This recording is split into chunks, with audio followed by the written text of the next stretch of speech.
आपल्या चॅनलवर 2-3 दिवसापूर्वी आपण एक पीएम विद्यालक्ष्मी स्कीमचा व्हिडिओ अपलोड केलेला होता. आता बऱ्याच पालकांचे अनुभव असे की त्यांना काही प्रश्न जे आहेत तर ते नंतर समजले. जसं की समजा प्रत्यक्षात हे जे लोन आहे तर हे सहजासहजी मिळते का?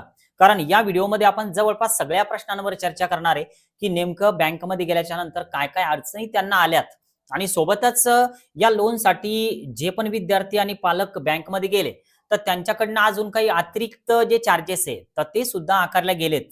कारण ते आपल्याला आतापर्यंत माहिती नव्हते. आपण फक्त वेबसाईटची माहिती घेतलेली आहे. तर त्यामुळे हे सगळ्या ज्या हिडन बाबी आहेत, तर याची चर्चा होणं गरजेची होती. तर यासाठी त्या पहिल्या व्हिडिओचा पार्ट 2 म्हणून हा मी आज तुमच्यासाठी बनवतोय. बघा, आता जर समजा आपण एक विचार केला तर ही जी पीएम विद्यालक्ष्मी स्कीम आहे, तर ही मुळात विद्यार्थ्यांना एज्युकेशन लोन देणारी एक गव्हर्नमेंटची योजना आहे.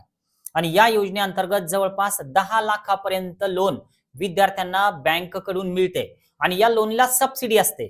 आणि हे जे लोन आहे तर हे लोन एकरकमी नाही मिळत. तर यामध्ये काय होतं की जे तुमचं कॉलेजचं फी स्ट्रक्चर आहे, तर त्या फी स्ट्रक्चरनुसार पर इयर तुम्हाला हे दिलं जातं. आणि जोपर्यंत आपला विद्यार्थी शिकतोय, तर तोपर्यंत आपल्याला याची परतफेड करायचं काम नसतं. फक्त तुम्ही इंटरेस्ट जरी पे केला प्रत्येक वर्षी, तरी सुद्धा चालतं. पण नंतर मग ज्यावेळेस विद्यार्थी कोर्स कंप्लीट करेल, तर त्याच्या 1 वर्षानंतर तुम्हाला सगळे इन्स्टॉलमेंट पाडून दिले जातील, की ज्याला ई-एम-आय म्हणतो आपण आणि त्याची परतफेड नंतर करावी लागते. आता याच्यासोबत ज्या बँक आहेत, की ज्या पीएम विद्यालक्ष्मी स्कीममध्ये सहभाग घेतलेल्या बँक, तर जवळपास 37 बँक्स आहेत. मग या 37 बँकमध्ये जर का समजा आपल्याला ॲप्लिकेशन द्यायचं असेल, तर ही एक वेबसाईट आहे पीएम विद्यालक्ष्मी स्कीम नावाची. तर तिथे जाऊन आपल्याला ॲप्लिकेशन द्यावं लागतं. आता ह्या ज्या बँक आहे, तर या बँक्स जवळपास समजा स्क्रीनवर ज्या दिसतायत तुम्हाला, तर यामध्ये महाराष्ट्रामध्ये तुमच्या जवळपास असणाऱ्या सुद्धा खूप साऱ्या ब्रँचेस तुम्हाला दिसतील. पण यामध्ये कर्नाटका बँक लिमिटेड आहे. जवळपास समजा आता आम्ही बुलढाणा डिस्ट्रिक्टमध्ये आहे. तर त्यामुळे आमच्याकडे तर ही काही अशी यांची शाखा नाहीये. पण तुम्ही जर समजा त्या साइडचे असताल बॉर्डरवरचे, तर होऊ शकतं की तिकडे तुमच्याकडे हे असेल. नंतर केरला बँक आहे यामध्ये, तर ती पण आमच्याकडे नाहीये. बघा आता हे आयसीआयसीआय बँक, एचडीएफसी बँक, तर हे सगळे ऐकलेले नाव आहे. एसबीआय पण यामध्ये आहे. म्हणजे काही नॅशनलाइज बँक आहे आणि काही ज्या आहेत तर त्या नॅशनलाइज नाहीत. पण त्या पीएम विद्यालक्ष्मी लोनसाठी तिथं उपलब्ध आहेत. आता जास्तीत जास्त 3 बँकचं सिलेक्शन आपण यामध्ये करू शकतो. पण सगळ्यात महत्त्वाचं आहे की लोनचा जो इंटरेस्ट रेट आहे, तर तो नेमका कसा लागतो? तर बघा आता हे जवळपास 3 बँकेचं एक्झाम्पल आपण घेतोय.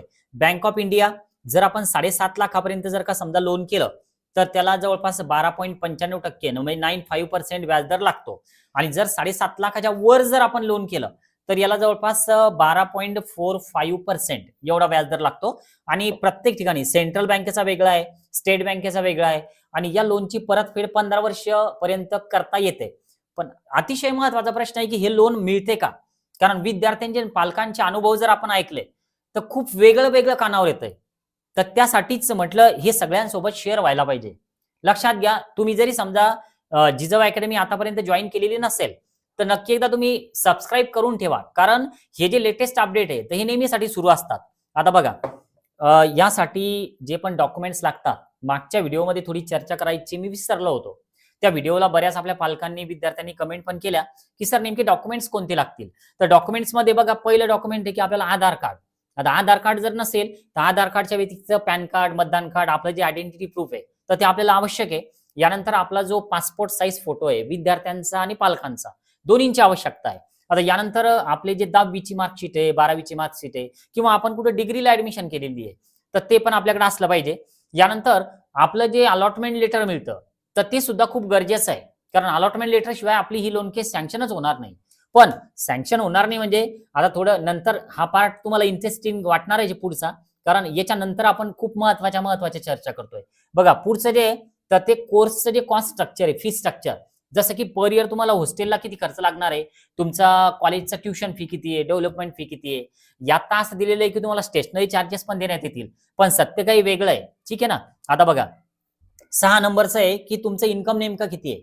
आता यात एक कंडिशन पण आहे, की जर समजा तुमचं 4.5 लाखाच्या आतमध्ये पर इयर जर काही इन्कम असेल, तर तुम्हाला सबसिडी पण जास्त मिळणार आहे लोनची. पण आता जर समजा आपण पुढची स्लाईड जर का बघायला गेलो, तर यात अडचणी आहे. आता अडचण नेमकी पहिली कोणती आहे? तर आता जर समजा तुम्ही विद्यालक्ष्मी स्कीम साठी त्या वेबसाईटवर गेले पोर्टलवर. Vidyalakshmi scheme, PM Vidyalakshmi scheme तुम्ही Googleला सर्च करा. सहज 1 नंबरलाच वेबसाईट येते. समजा तुम्ही तिथं गेले, रजिस्ट्रेशन केलं आणि सगळा फॉर्म तुम्ही भरला आणि 3 बँक सिलेक्ट करण्याचं ऑप्शन येतं की खालीलपैकी कोणत्या 3 बँकमध्ये तुम्ही लोन घेऊ इच्छिता. तर आपण काय करतो की चला एसबीआय आपल्या जवळ आहे, आपण ती एसबीआय पहिल्यांदा टाकतो. एचडीएफसी असेल एचडीएफसी टाकतो. पण मग होतं काय की जेव्हा आपण ते ऍप्लिकेशन देतो तर ती सगळी फाईल घेऊन आपल्याला बँकमध्ये जावं लागतं.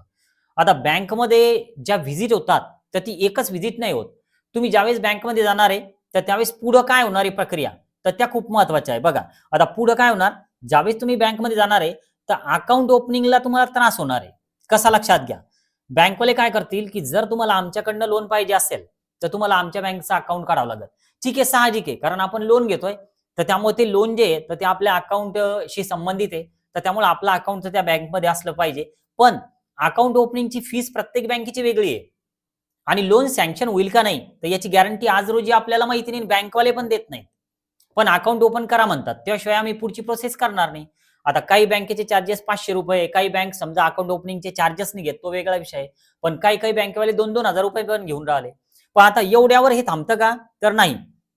जे पण समजा त्यात मिनिमम बॅलन्स आहे तर ते तुम्हाला मेंटेन करावं लागेल. आता काही काही बँकवाले काय करतात की 5-5 हजार रुपये त्यातलं मिनिमम बॅलन्स ठेवतात.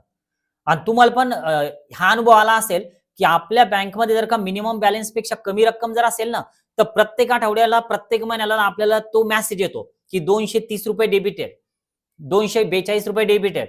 कशाचे काय काहीच माहित नाही, पण पॅनल्टी म्हणून ते डेबिट होत चालतात आणि ते 5,000 रुपयातून ते सगळं मायनस मायनस होत चालतं. तर हा अनुभव तुम्हाला आलाय का, नक्की एकदा मला कमेंट बॉक्समध्ये सांगा. मिनिमम बॅलन्स जर का नसेल तर आपल्याच अकाउंटमधून पैसे ते कपात करून घेतात, पण कशाचे काय काहीच माहिती नाही. वास्तविक पाहता त्यांना अकाउंट मेंटेन करायला काही वेगळं काही सिस्टीम ते वापरतात का, नाही वापरत, पण तरी सुद्धा ते डेबिट होतं जर का तुमचं मिनिमम बॅलन्स मेंटेन नसेल तर. तर आता ही एक महत्वाची अडचण आहे की बँकेला वारंवार व्हिजिट करावं लागतं आणि बँकेत गेल्याच्या नंतर अकाउंट ओपन करणं गरजेचंच आहे ते सांगतात आणि मिनिमम बॅलन्स मेंटेन कराच, कारण हे विद्यार्थ्यांना आणि पालकांना आलेले अनुभव आपण या ठिकाणी बघतोय. आता बघा ऑदर चार्जेस पण आहे, म्हणजे फक्त एवढ्यावर हे काम थांबत नाही. आता ऑदर चार्जेस मध्ये तुम्ही थोडं फोकस करा. पहिला चार्ज जो आहे तो प्रोसेसिंग फी आहे. आता ही प्रोसेसिंग फी कशाची, आपण पीएम विद्यालक्ष्मी स्कीम वेबसाईटवर पोर्टलवर आपला फॉर्म भरलेला आहे एज्युकेशन लोनसाठी. या लोनची प्रोसेसिंग जी त्यांना करायची तर त्यासाठी प्रोसेसिंग फी ते चार्ज करतात. आता जर समजा आपण 10 लाखाचा जर का अर्ज केलेला आहे, त्यांनी 1% जरी फी चार्ज केली तर 10 लाखाची 1% बघा किती होतात. किंवा आपण 7 लाख रुपये जरी समजा लोनसाठी अप्लाय केलं तर त्या 7 लाखाचे 1% आपल्याला काढायचे. तर तेवढी प्रोसेसिंग फी बँकवाले काय म्हणतील की तुम्ही अगोदर ही जमा करून द्या, त्याशिवाय तुमची प्रोसेस होणार नाही.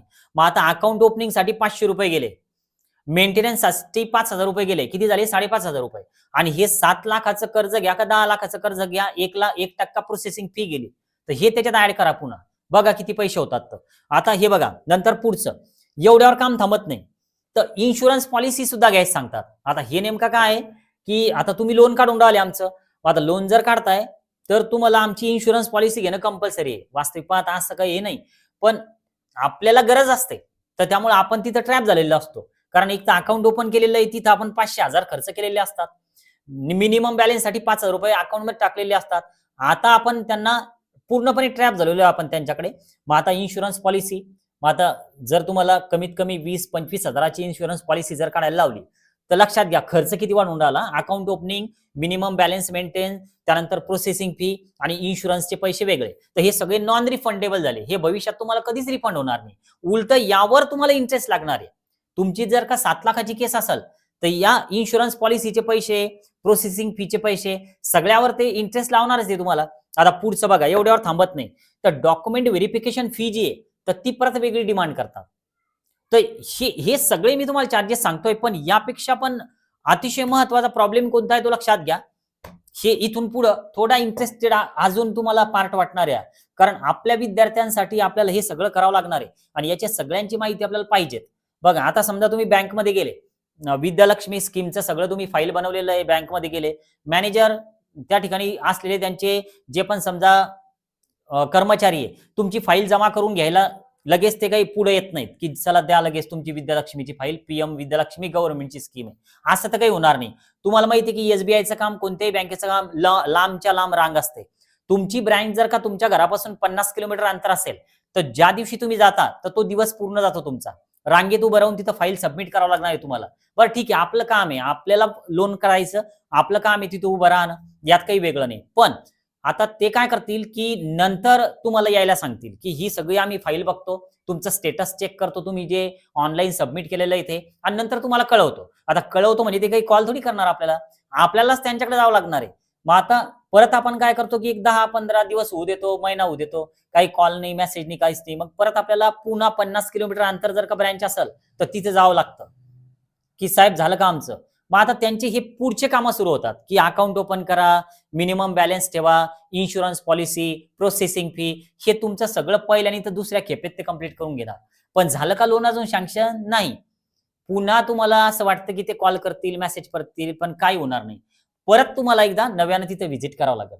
आता नव्यानं गेल्याच्या नंतर काय होईल, की तिथं लांबच्या लांब रांग असेल, कधी मार्च एंडिंगचे कामं, कधी ते कृषी कर्ज वाटप असतं, कधी त्यांचं जे लोन डिपार्टमेंटचा व्यक्ती असतो, तर तो त्या ठिकाणी नसतो. मग त्यावेळेस पुन्हा तुम्ही घरी पुन्हा दुसऱ्या दिवशी परत तिकडे जा. आणि सगळ्या पालकांसोबत असं होतं असं नाही.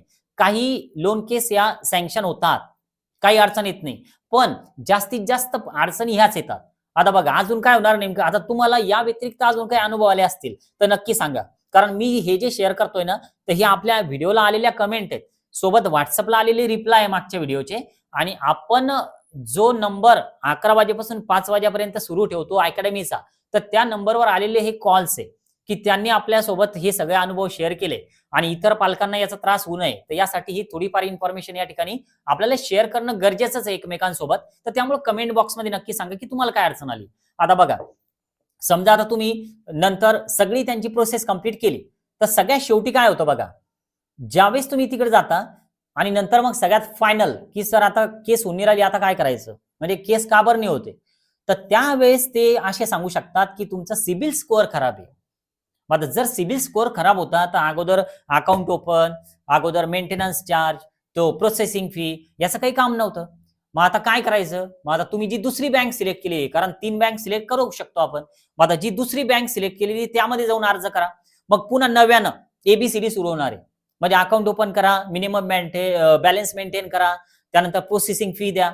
मग अशी 3 बँक सोबत आपण करणार आहे का? तर नक्कीच नाही. शेवटी माणूस कंटाळणार आणि त्या एज्युकेशन लोनची फाईल तिथल्या तिथं पडू देणार आणि आपण आपल्या दुसऱ्या कामाला लागणार. या अशा सगळ्या गोष्टी या ठिकाणी घडतायत. या व्यतिरिक्त तुम्हाला जर काही अनुभव आला असेल, तर नक्की सांगा. जिजाऊ अकॅडमी जॉइन करायचं असेल, 11 ते 5 या वेळे दरम्यान कॉल करू शकता. मध्ये 1 तास मोबाईल बंद असतो. त्या दरम्यान तो लागणार नाही. पण 24 तास WhatsApp सुरू असतं. रिप्लाय देणं आमचं सुरू असतात. काही अडचण येत असेल तुमच्या काउन्सिलिंग प्रक्रियेमध्ये, नक्की आम्हाला कळवा. आज आपण थांबूया. Okay, bye.